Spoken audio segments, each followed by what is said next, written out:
গত 4 মে ধারালিতে আমরা সকালবেলা এক রোদ ঝলমল দিনে উঠেই ছুটলাম গঙ্গোত্রী ধাম দর্শনে। পাশ দিয়ে বয়ে চলেছে গঙ্গা ভাগীরথী, আর অসাধারণ হিমালয়ের সেই প্রাকৃতিক পরিবেশের মধ্যে পৌঁছে গিয়েছিলাম গঙ্গোত্রী ধাম। আর গঙ্গোত্রী ধামের গঙ্গা মায়ের মন্দির দর্শন করে আর অপূর্ব সেই গঙ্গার প্রাকৃতিক পরিবেশ দেখে এবার আমাদের ফেরার পালা ছিল উত্তরকাশী।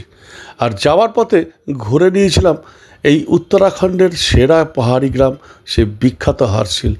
অসাধারণ হার্সিলের সম্পূর্ণ তথ্য নিয়ে আসছি এই পর্বে। এখন এই মুহূর্তে আমরা গঙ্গোত্রী ধামে একটা অসম্ভব সুন্দর দর্শন করে ধারালি পৌঁছে লাগেজ নিয়ে বেরিয়ে পড়েছি উত্তরকাশীতে। আজকে আমাদের নাইট স্টে। তার আগে আমরা এই মুহূর্তে হার্সিল, ছোট্ট পাহাড়ি গ্রাম এই হার্সিল অসাধারণ। আমরা সবাই যারা দেখেছেন আর যারা দেখেননি তারাও জেনে নিন, রামতেরি গঙ্গামাইলির পুরো শুটিংটা হয়েছিল এই হার্সিলের ক্যান্টনমেন্ট এরিয়া। অসাধারণ একটা সুন্দর জায়গা। এই পাহাড়ি ছোট্ট গ্রামটা দেখবার মতো। এখানেই ইন্ডিয়ার লাস্ট পোস্ট অফিসটা আছে, সেটাও দেখাবো। ইন্ডো টিবেটিয়ান বর্ডার সেই হার্সিলের গ্রামের মধ্যে ঢুকেছি, দেখাই আপনাদের হার্সিল অসম্ভব সুন্দর।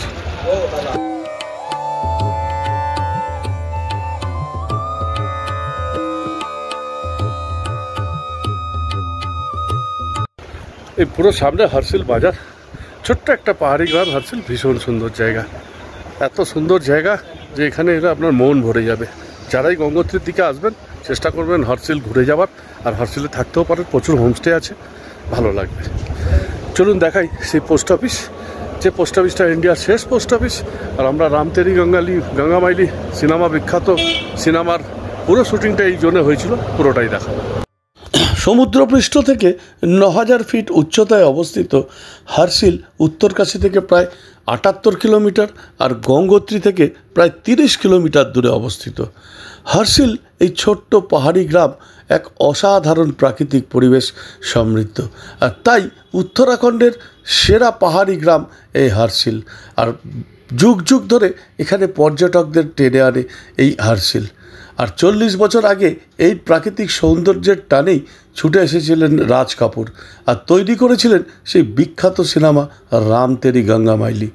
রামতেরি গঙ্গামাইলির পুরো শুটিংটাই হয়েছিল এই হার্সিল ভ্যালিতে। অসাধারণ এই পাহাড়ি গ্রাম আপনাকে মুগ্ধ করবেই। স্থানীয় কিংবদন্তি অনুসারে ভাগীরথী এবং জলন্ধরী নদীর তাৎপর্য নিয়ে তাদের মধ্যে একবার বিরাট তর্ক শুরু হয়, আর হর্ষি নামটি এসছে সেখান থেকেই।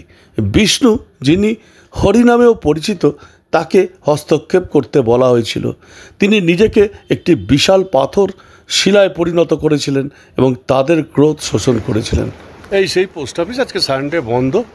এই পোস্ট অফিসেই দেখা গেছিল সে রামতেরি গঙ্গামাইলি। তো এটা ইন্ডিয়ার শেষ পোস্ট অফিস, ইন্ডো টিবেটিয়ান বর্ডারের এই পোস্ট অফিস। বিউটিফুল জায়গা, একটা অন্যরকম ফিলিংস এখানে কাজ করে। চারিদিকে পাহাড়ের মধ্যে ছোট্ট ভিলেজ এই হার্সিল, দারুণ সুন্দর। তিব্বত স্বায়ত্তশাসিত অঞ্চল এবং ভারতের মধ্যে পুরানো ক্যারাভান পথের উপর এই হার্সিল অবস্থিত, যেখানে একসময় ব্যবসা বাণিজ্য এবং বিবাহের চর্চা সমৃদ্ধ ছিল।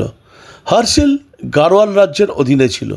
1815 সালের ইঙ্গো নেপাল যুদ্ধে ব্রিটিশ রাজ গাড়োয়াল রাজ্যের পক্ষে যায় এবং পুরস্কার হিসাবে তাদের গাড়োয়ালের পূর্ব অংশ তুলে দেওয়া হয়।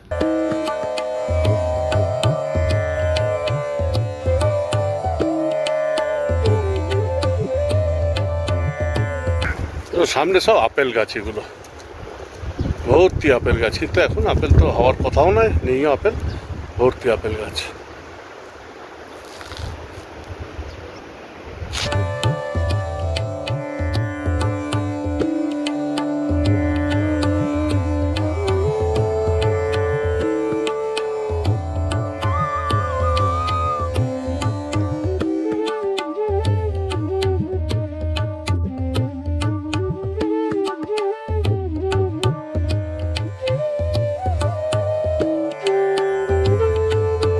19 শতকের মাঝামাঝি সময় ফ্রেডরিক উইলসন আপেল এবং রাজমা চাষের সাথে হার্সিলের পরিচয় করিয়ে দেন, আর যা হার্সিলের প্রধান অর্থকরী ফসল হয়ে ওঠে। 1842 সালে ফ্রেডরিক উইলসন, যাকে ফ্রেডরিক পাহাড়ি উইলসন বা পাহাড়ি উইলসন নামেও ডাকা হতো, 25 বছর বয়সী একজন ইংরেজ ইস্ট ইন্ডিয়া কোম্পানির সেনাবাহিনী ছেড়ে প্রত্যন্ত হর্ষিলের দিকে পালিয়ে যান। সেখানে তিনি রেলপথ নির্মাণের জন্য দেওদার গাছ কেটে ব্রিটিশের কাছে বিক্রি করে ভাগ্যবান হন। স্থানীয়রা তাকে হার্সিলের রাজা ডাকনাম দিয়েছিলেন, এমনকি নিজস্ব মুদ্রাও জারি করেছিলেন।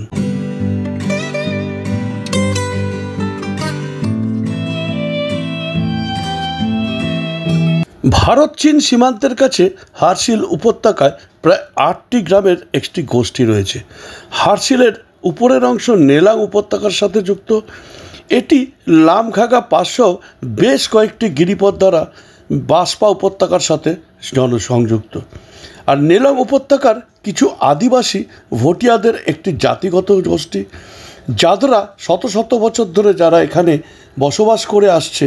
কারণ হার্সিল উপত্যকা নেলং ঋষিকেশের পথে ছিল এবং তারা ট্রান্স হিউম্যান্স অনুশীলন করত। তারা তিব্বতের মতোই ভোটি ভাষা বলে। আইটিবিপি ক্যাম্পাসের কাছাকাছি একটি বিশাল তিব্বতী বসতি রয়েছে। সেখানে একটি বৌদ্ধ সমাধিস্তম্ভ এবং সুন্দরভাবে খোদাই করা কাঠের ঘর রয়েছে।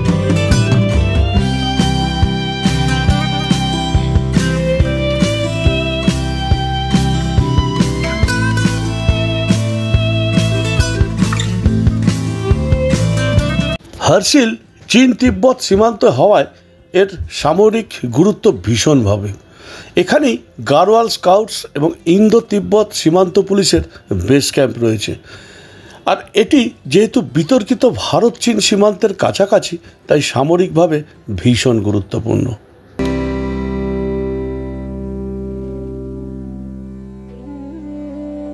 যারা চারধাম ঘুরতে আসবেন এবং অবশ্যই গঙ্গোত্রী আসবেন, তখন ফেরার সময় এই হার্সিল গ্রাম ঘুরে যান। উত্তরাখণ্ডের দেবভূমির এই ছোট্ট পাহাড়ি গ্রাম অসাধারণ। আর বিশেষ করে এখানকার স্থানীয় গ্রামবাসী আর তাদের অসাধারণ ব্যবহার এবং সরলতা মুগ্ধ করবে। পাহাড়ি পরিবেশে এই হার্সিল গ্রাম ভারতবর্ষের অন্যতম সেরা পার্বত্য গ্রাম। আর এই হার্সিল গ্রামে যদি থাকতে পারেন, তাহলে সেটা হবে এক অসম্ভব সুন্দর অভিজ্ঞতা।